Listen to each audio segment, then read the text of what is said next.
Sa buong magdamag, kapansin-pansin ang pagsikip ng mismong White Beach Walkway, partikular sa Station 2 dahil sa dami ng mga nagbabakasyon. Samot-saring aktibidad ang pwedeng pagpilian ng mga turista tulad ng walang kamatayang fire dance at ang isa nga naming natisod, wrestling sa tabing dagat. Yun nga lang, kahit nananatili namang malinis ang beachfront dahil sa mahigpit na pagbabawal sa pagkakalat sa mismong playa, kapansin-pansin pa rin ang sako-sakong basura na hindi na magkasya sa mga itinalagang receptacle sa walkway.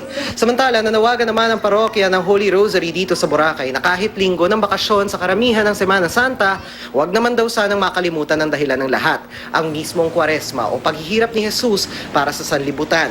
At para mas maipaalala sa lahat ang Kwaresma, araw-araw ang misa sa Holy Rosary Parish na may kalahating oras na lakad ang layo mula sa Station 2 Beachfront.